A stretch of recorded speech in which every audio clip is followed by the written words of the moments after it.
நண்பர்களே, இன்னைக்கு உங்கள சந்திக்கிறது எனக்கு ரொம்ப சந்தோஷம். இந்த தளத்துக்கு நீங்க வந்ததுக்கு நன்றி. உங்களுக்காக ஆண்டவர் நெறைய விஷயங்கள வச்சிருக்கிறாருன்றத உங்ககிட்ட பகிர்ந்துக்க நான் விரும்புறேன். இன்னைக்கு உங்க கூட நான் பேச வேண்டிய விஷயத்துக்குள்ள போறதுக்கு முன்னாடி, சில விஷயங்கள சொல்லிக்க விரும்புறேன். நீங்க ஜான் கிஃப்டா அப்படின்ற என்னோட Instagram, Facebook, YouTube மூலமா என்ன ஃபாலோ பண்ணி என்னோட பதிவுகள நீங்க பெறலாம். தினமும் என்னோட பாட்காஸ்ட் நீங்க கேட்கலாம்.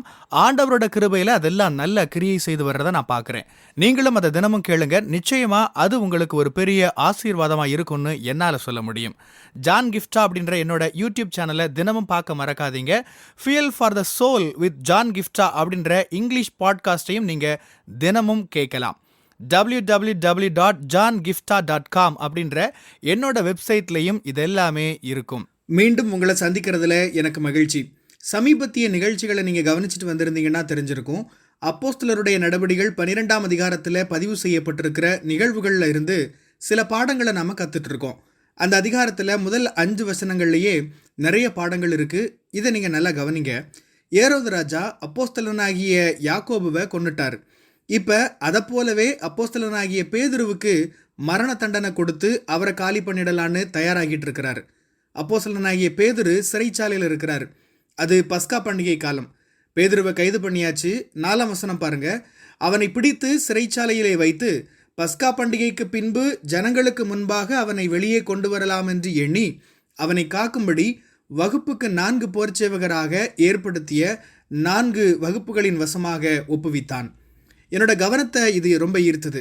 ராஜா என்ன பண்றாரு, சாதாரண ஒரு பேதுருவை, மீன் பிடிக்கிறவராக இருந்த பேதுருவை கைது பண்ணி 16 போர்ச்சேவகர்களை அவரை பாதுகாக்கிறதுக்கு நியமிக்கிறார். யோசிச்சு பாருங்க, ஒரு சாதாரண பேதுருவை பாதுகாக்கிறதுக்கு 16 போர்ச்சேவகர்கள். என்னங்க இது? இதில் ஏதாச்சும் அர்த்தம் இருக்கா? நியாயமா தெரியுதா? ஒரு சாதாரண மீன் பிடிக்கிற நபர், ஒரு பாவப்பட்ட மனுஷன் பிரசங்கம் பண்ணிட்டு சுத்திட்டு இருக்காரு. அவரை காவல் காக்க 16 சேவகர்கள். ஒரு யதார்த்த நிலைமையில யோசிச்சு பாருங்க. 16 சேவகர்கள்னா அவங்களுக்கான சம்பளம், செலவு இதெல்லாம் கவனிச்சு பாருங்க. எவ்வளோ பெரிய முயற்சியை ஏரோது ராஜா எடுக்கிறாரு இந்த ஒரே ஒரு பேதுருவுக்காக. பேதுருவை குறித்து ஏரோது எவ்வளவு பயம் கொண்டிருந்தாருன்னு இது காட்டுது. சில சமயங்களில் நம்மளோட பலம் நமக்கு தெரியறதில்ல, நமக்கு உள்ள என்ன இருக்குதுன்னு நமக்கு புரியறதில்ல, ஆண்டவர் நமக்குள்ள என்ன வச்சிருக்காருன்னு நாம் புரிஞ்சுக்கிடுறதில்ல. நாம் பொதுவாக நம்மளை பார்த்து என்ன நினைக்கிறோம் தெரியுமா? நான் ஒரு சாதாரண மனுஷங்க, எனக்குன்னு பெருசாக அடையாளம்லாம் இல்லை, ஏதோ வாழ்ந்துட்டு இருக்கேன் அப்படின்னு தான் பேசுகிறோம். ஆனால் அப்படி இல்லைங்க.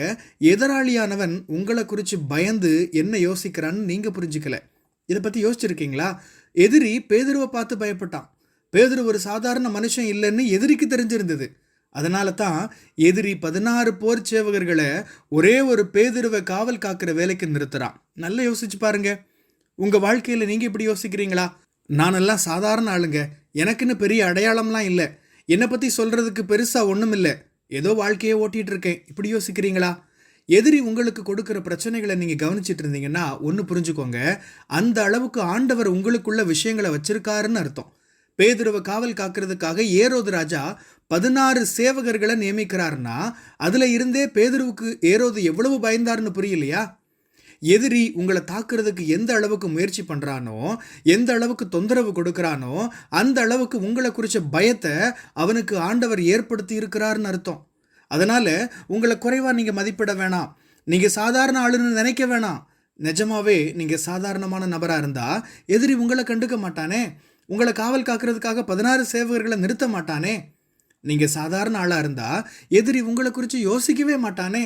எதிரி உங்களை தாக்குறதுக்கு என்ன காரணம் தெரியுமா? நீங்கள் பயப்படுறதுக்கு, சோதிக்கப்படுறதுக்கு, பிரச்சனைக்கு உள்ளாகிறதுக்கு, இந்த எதிர்ப்புகள் எல்லாம் அதிகரிக்கிறதுக்கு காரணம் என்ன தெரியுமா?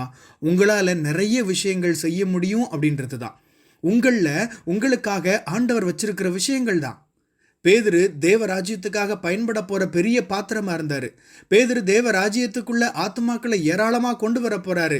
அதனால தான் பேதுருவோட வாழ்க்கையை குறித்து சத்துரு அங்கே பயந்தான். அவரோட உயிரை எடுக்க நினச்சான். சில நேரங்களில் உங்கள் வாழ்க்கையில் உங்களுக்கு ஏற்படுகிற தாக்குதல்களை நீங்கள் கவனிக்கிறப்ப, என்கிட்ட என்ன பிரச்சனை இருக்குது, எனக்கு ஏன் இப்படி நடக்குதுன்னு நீங்கள் யோசிக்கலாம். நான் சொல்கிறேன், உங்கள் மேலே உண்டான தாக்குதல்கள் உங்ககிட்ட தவறு இருக்குது அப்படின்றதுனால இல்லை, உங்ககிட்ட சரியான விஷயங்கள் இருக்கிறதுனாலையும் ஆண்டவர் உங்களில் வச்சிருக்கிற உன்னத அழைப்பின் காரணமாகவும் தான் உங்கள் மேலே எதிராளியோட தாக்குதல்கள் வருது. அதனால உங்களை குறித்து நீங்க தாழ்வா நினைக்காம, கவலைப்படாம, கழிவிரக்கம் கொண்டிருக்காம இருங்க. எதுக்கு எனக்கு இவ்வளவு போராட்டங்கள்னு கேட்க வேணாம். இவ்வளவு போராட்டம் வருதா அப்படின்னா இந்த அளவுக்கு ஆண்டவர் என் மேல அதிகமா அழைப்பு வச்சிருக்கிறாரு அப்படின்னு புரிஞ்சுக்கோங்க. ஆண்டவர் எனக்குன்னு வச்சிருக்கிற அதிகாரத்தை புரிஞ்சுக்கிட்டு நான் நடக்க போறேன். அப்படித்தான் பேதுரு நடந்தாரு. அந்த அதிகாரம், அதனால தான் நாம இன்னைக்கும் பேதுருவை பத்தி பேசிட்டு இருக்கோம். ஆண்டவரோட மகிமைக்காக அவரால் நிறைய விஷயங்களை செய்ய முடிஞ்சது. அதே விதமா ஆண்டவர் உங்க வாழ்க்கையிலையும் செய்ய முடியும். அந்த தெளிவோட நீங்க நடங்க. நான் சாதாரணமானவன் இல்லை, நான் ராஜாவோட பிள்ளை, நான் அவரோட கைகளில் இருக்கிற கனமான பாத்திரம், என் வாழ்க்கையில் அவர் வச்சிருக்கிற நோக்கங்களை நான் நிறைவேற்றுவேன். அப்படி ஒரு விசுவாசத்தோட நீங்க இருட்டில் வெளிச்சமா ஆண்டவரோட ராஜ்யத்தை கட்டுங்க. அப்ப சாத்தானோட கோட்டை உங்களுக்கு எதிராக செயல்பட ஆரம்பிக்கும். ஆனா நீங்க இயேசுவின் நாமத்தில் ஜெயம் எடுத்தவர்களா நிற்பீங்க. அமேன். கர்த்தர் உங்களை ஆசீர்வதிப்பாராக. பிரியமானவங்களே, இந்த செய்தி மூலமா நீங்க உற்சாகம் அடைஞ்சிருப்பீங்க, ஆசீர்வதிக்கப்பட்டிருப்பீங்கன்னு விசுவாசிக்கிறேன். திரும்பவும் ஞாபகப்படுத்துறேன், நீங்க ஜான் கிஃப்டா அப்படின்ற என்னோட இன்ஸ்டாகிராம், ஃபேஸ்புக், யூடியூப் மூலமா என்னை ஃபாலோ பண்ணி என்னோட பதிவுகளை பெறலாம். ஜான் கிஃப்டா அப்படின்ற என்னோட யூடியூப் சேனலை தினமும் பார்க்க மறக்காதீங்க. Fuel for the soul with John Gifta அப்படின்ற இங்கிலீஷ் பாட்காஸ்ட்டையும் நீங்கள் தினமும் கேட்கலாம். பாட்காஸ்ட் எபிசோடுக்கு நீங்கள் உங்களோட ரேட்டிங், ரிவ்யூ கொடுத்து ஷேர் பண்ண மறக்காதீங்க. www.johngifta.com அப்படின்ற என்னோட வெப்சைட்லையும் இது எல்லாமே இருக்கும். இந்த ஊழியத்தால் நீங்கள் ஆசீர்வதிக்கப்பட்டிருந்து மற்றவங்களுக்கும் இதே ஆசீர்வாதம் சேரணும்னு விரும்பினா நீங்களும் எங்க கூட சேர்ந்து ஆண்டவரோட ராஜ்யத்தை கட்டுற இந்த பணியை உங்களோட நிதி ஆதரவு மூலமாகவும் தாங்கலாம். கூகுள் பே அல்லது நெட் பேங்கிங் அல்லது பேபால் மூலமா நீங்க ஆதரவு தரலாம். எல்லா விவரங்களையும் டிஸ்கிரிப்ஷன்ல நீங்க பார்க்கலாம். ஆண்டவர் உங்களை ஆசீர்வதிப்பாராக.